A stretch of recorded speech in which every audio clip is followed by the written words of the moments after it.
Hello and welcome everyone to the Vidar VGCS commentary. So, the Vidar VGCS is the very first Indonesian VGCS organized by Michael, a friend of mine, and you can check out his Twitter for any updates on upcoming events and also this event as well.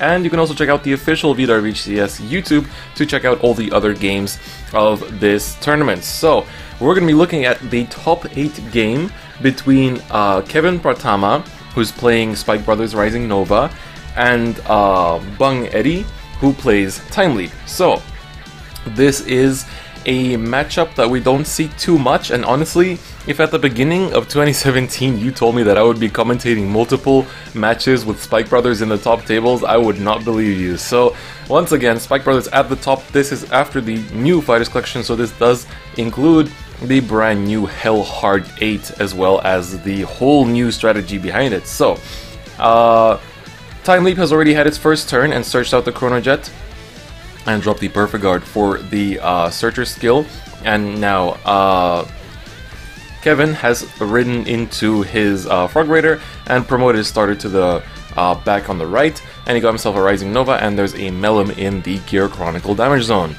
So, now he's going to have to decide what he writes into, and it's going to be the History Maker, and he calls out the grade 1 that allows it to Time Leap after it boosts the Vanguard, and he has to Soul Blast, discard 1, and stuff like that.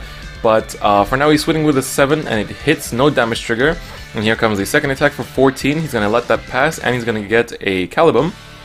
There's a draw trigger, that's definitely very good for the Spike player. And now he's going to use the skill to Soul Blast 1 and discard the Calibum to Time Leap the grade 1. And he's most likely just going to search out, I guess if he runs Calibum and he has another one, then I would recommend doing that. Yes, so he is going to do the Calibum and he's going to put back the Mecha Trainer, which definitely dampens the strategy of the Spike Brothers player, because in the end you want to use your Mecha Trainer to search out the heals so that you can do multiple G-Guards and such plays, because then you get your GB8 fast and then you can drop your Hellhard 8 on something like Second Stride, or you know, yeah, I think Second Stride is quite realistic for this deck. He gets another draw trigger, which is very good, and now he rides into the 10k vanilla, which is also a fair play because it's going to be shutting down the rearguard columns if they don't have boost, although it would be good for him to get rid of that Steam Breath Dragon, because otherwise it's just going to promote that to the back.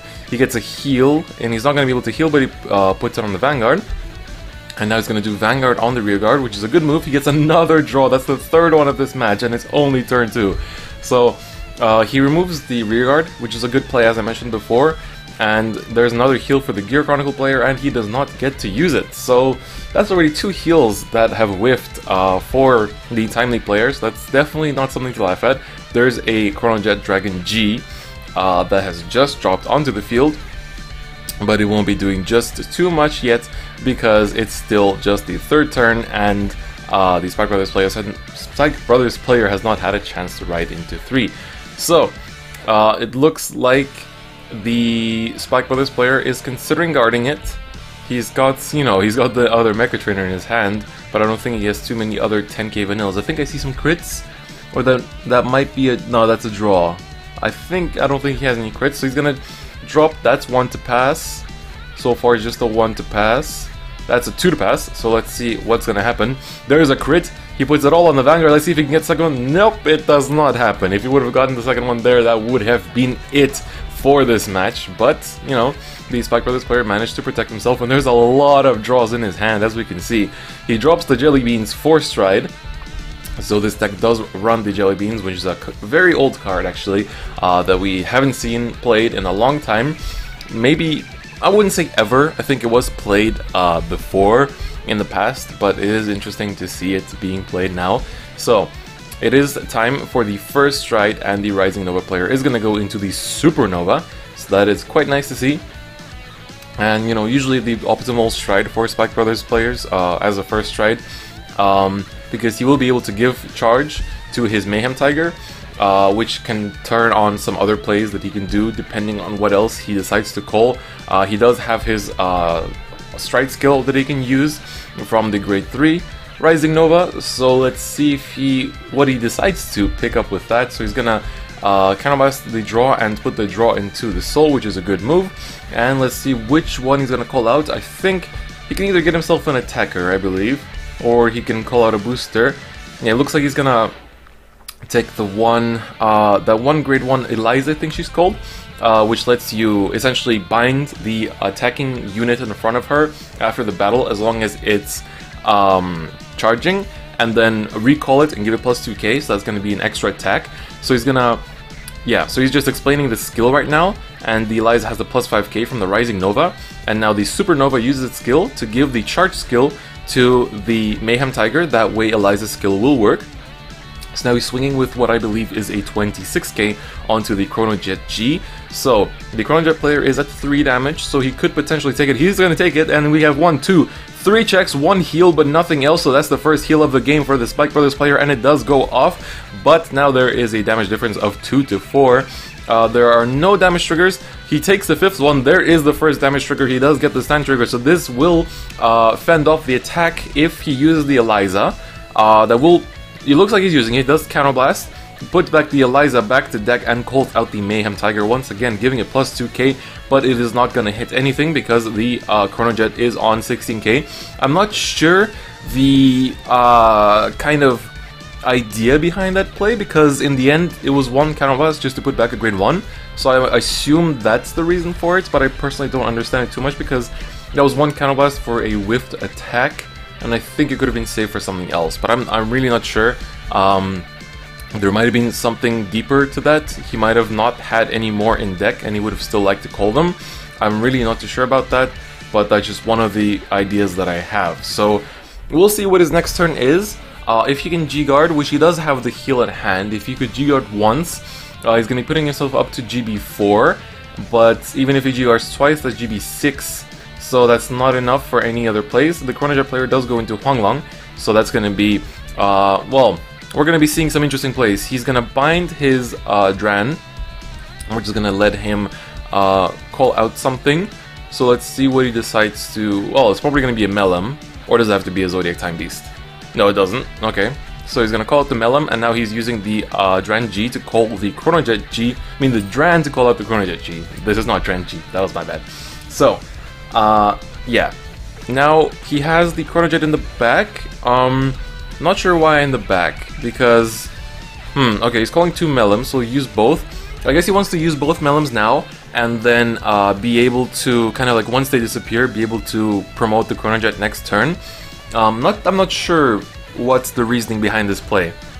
So, the Spike Brothers player takes that. He gets another Jelly Beans in the damage zone.